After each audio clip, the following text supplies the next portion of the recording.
Yes students, അടുത്ത question number 16.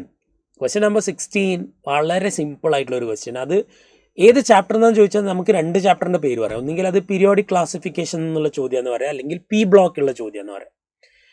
കുറച്ചും കൂടി ഞാനത് പീരിയോഡിക് ക്ലാസിഫിക്കേഷനുള്ള ചോദ്യം എന്ന് പറയുകയാണ്. കാരണം അതിൽ കൊടുത്ത ഓപ്ഷൻസ് നമുക്ക് പി ബ്ലോക്കായിട്ട് റിലേറ്റ് ചെയ്യാൻ പറ്റാത്ത ഓപ്ഷൻസ് ആണ്. ഓക്കെ, സോ നോക്കൂ question. The element having the highest first ionisation enthalpy. First ionisation enthalpy ഇതിൽ ആരാ? ഇപ്പം ഞാൻ പറഞ്ഞു ഇത് പീരിയോഡിക് ക്ലാസിഫിക്കേഷൻ ഞാൻ പറയാൻ കാരണം എന്ന് വെച്ചാൽ അലൂമിനിയം വന്നു. ആ അലൂമിനിയം നമുക്ക് പി ബ്ലോക്കിലും പറയാമല്ലോ അല്ലേ.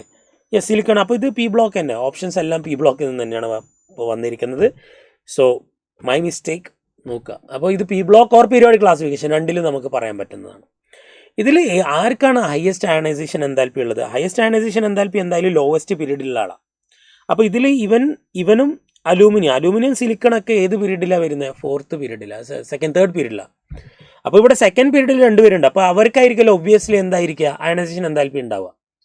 അപ്പോൾ കാർബൺ ആണോ നൈട്രജൻ ആണോ എന്ന് മാത്രം നോക്കിയാൽ മതി. ആൻസർ ഇസ് നൈട്രജൻ എന്ന് നിങ്ങൾക്ക് നന്നായിട്ട് അറിയാം. കാരണം ലെഫ്റ്റ് ടു റൈറ്റിലേക്ക് നമ്മൾ പോകുന്നതിനനുസരിച്ച് അയണൈസേഷൻ എൻതാൽപ്പി ഇൻക്രീസസ് അല്ലേ. So nitrogen is the answer. വളരെ സിമ്പിൾ ആയിട്ടുള്ള ക്വസ്റ്റ്യൻ, ഡയറക്റ്റ് ക്വസ്റ്റ്യൻ. മറ്റൊരു ക്വസ്റ്റ്യനായിട്ട് വീണ്ടും കാണാം. Thank you.